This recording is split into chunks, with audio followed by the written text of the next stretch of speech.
The teacher in Ecclesiastes has been preparing us, for that real world throughout this journey so far in the book of Ecclesiastes. He desires that we, the children of God, be able to discern the real from, the not real. What is just this real world? Well, the teacher at the close of chapter 9 shares this quick story. We read it, a parable really, to tell us what the real world is like. In this story, there's a poor man in material wealth, that is, but distinctly rich in wisdom. And this man finds a way to rescue a city from certain destruction. That's the implication with the siege works being built. Everything points towards this town being wiped away. They have no hope. And so this parable ends with the lesson about the real world. Wisdom saves, but wisdom is not valued. This man who is poor, after saving the city, returns to obscurity. His wisdom, his work, his life, and effort, it's quickly forgotten, quickly rejected by the residents of the city. And this is because, as the teacher implies, foolishness is the true desire of the people. This is the way of the real world. Foolishness is the desire of the people. Wisdom saves us, but our hearts yearn for the foolishness of our own desires. So I think about that lesson at the end of chapter 9, and I know it's true. I know it's true. The real world doesn't want wisdom. It doesn't want the Lord's word. The real world shouts for satisfaction of the endless, consuming desires of the heart. The real world only wants personal gain. We've talked about that word a lot throughout this series, gain. And so as a dad, I consider how I can teach my kids this reality of what the world yearns for, but what truly saves us, and that is the wisdom of the Lord. I consider how I can teach my kids this. I consider how I can teach them to observe and participate in a world that just outright rejects our faith. The teacher offers me and all of us some advice, actually, as to how to do that. In chapter 10, verses 2 through 7, the teacher encourages us ultimately to begin with valuing peaceful attitudes, that word calmness that I talked about and highlighted real quick. When the world gets loud, which it always is, when the world gets angry towards you, which it might and then often do, the teacher says, keep your composure. Keep calm. Refrain from overreacting yourself. Why is this the encouragement from the teacher? Well, there's two reasons. First, if you give in to an overreaction, if you don't remain calm, if you lose your composure, first, you might say something that you can't take back in whatever setting it is that you lost yourself in? Anybody ever say something that immediately, or even halfway through saying it, but you still finished it for some reason, thought, I should never have uttered that? That might happen to you when you lose your composure. That's one reason. Second, an overreaction actually makes you a fool. You join the crowd. It makes you a fool who's only satisfying your own angry hunger. You join the world in your uncontrolled response. But when you keep calm, which is the advice, which is the encouragement, when the peace of wisdom guides you as you interact with this real world, you're able to do something. You're able to maintain a steadiness, a stability, a steady approach to the problem and to problem solving. The teacher in chapter 10, 8 through 11, shares a couple proverbs, really is what they are, that illustrate this point. And they're pretty interesting parables that present various scenarios where people get into difficulty. A fool who loses their composure and only pursues what they are hungry for might find themselves in the worst situation in these various parables, or proverbs, I should say. They will fall in a pit, as the teacher says. They will get bit by the snake. They will struggle with their tools. They will crush themselves under stone and wood.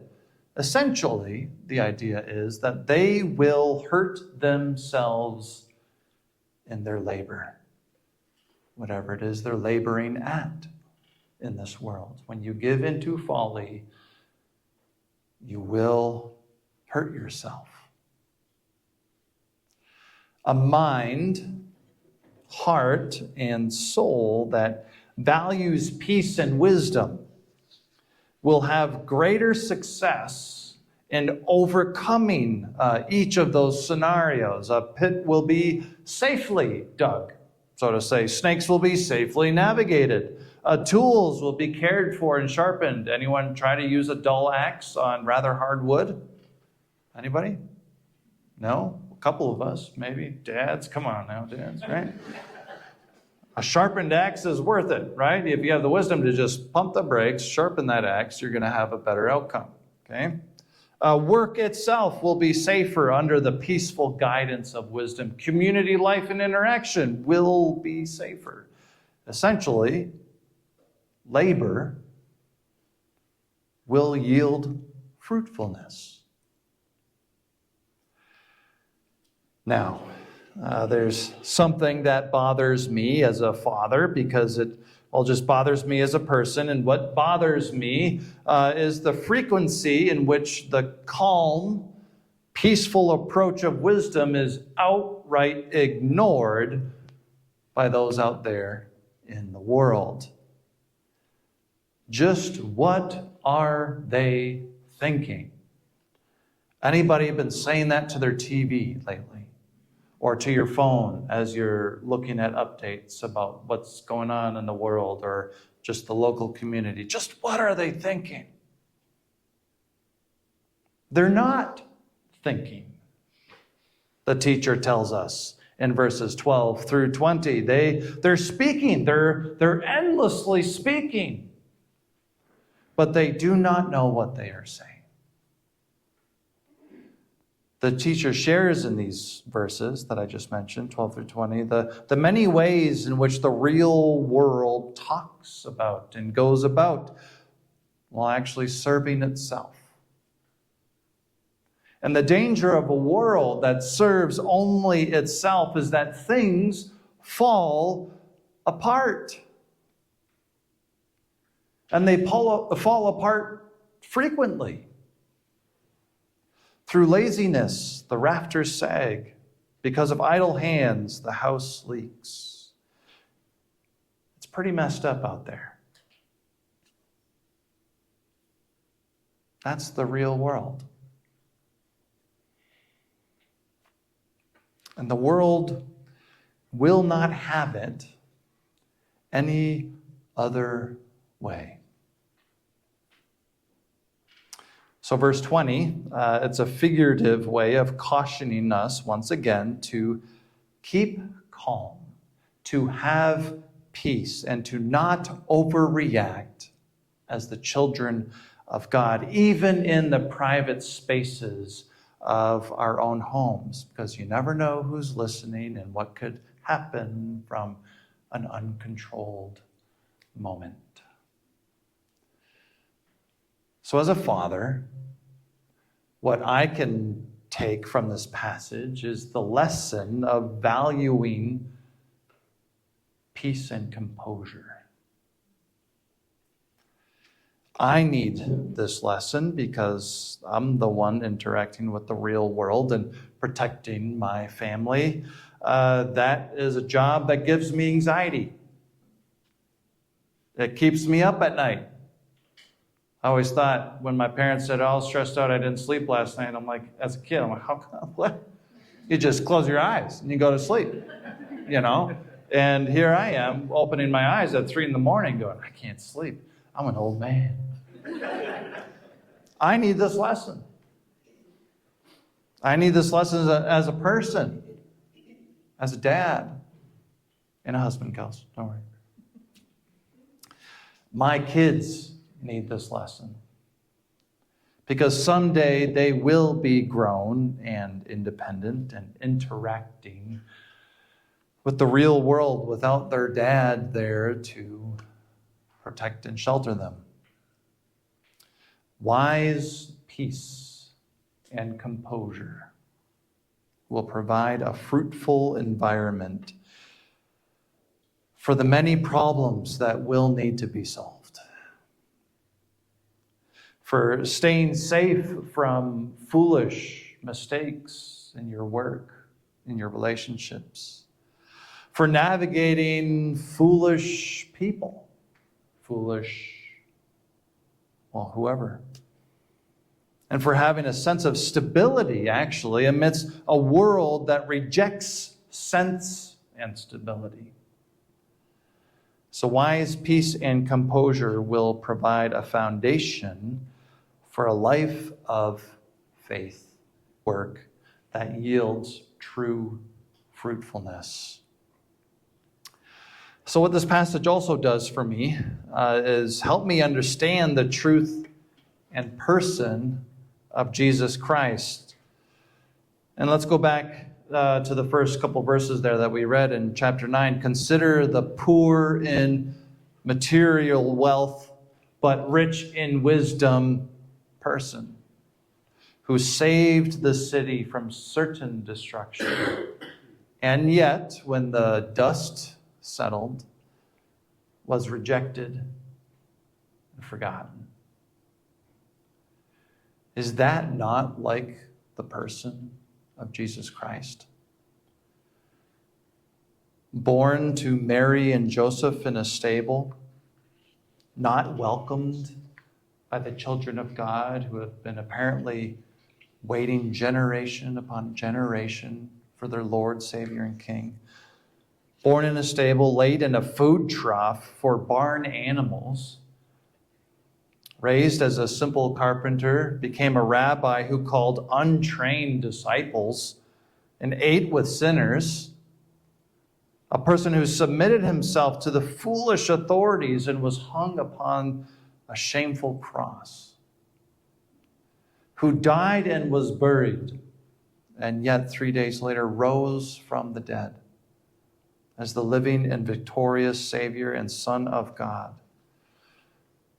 who offers himself freely to all who believe in him so that their sins may be forgiven, so that they may be restored back to God, back to their true Father in heaven, so that they may be free from the consequences of their sin and death. This perfect Son of God, Word made flesh, wisdom made flesh. He's the example of what the teacher encourages us to emulate here in these verses. He's that wise man who saved us from certain destruction. Don't be like the world that just so easily moves past that. But remember. And because of what we know, because of what we remember about Jesus, we know that it's only in his name that true wisdom, true self-control, true peace and composure can be found in this world. Can be found in your community, can be found in your relationships, can be found in you, and therefore, Lord willing, in your kids. So, as a dad, I read today's passage in Ecclesiastes and I see Jesus. I see Jesus as my Savior. I see Jesus as the one who grants me the strength to bring stability and peace to my family. I see Jesus as the one who will care for my kids in a world that I personally don't have the strength to overcome. But that's okay, because Jesus has that strength. And that's all we need. Go in peace. We'll see you next week.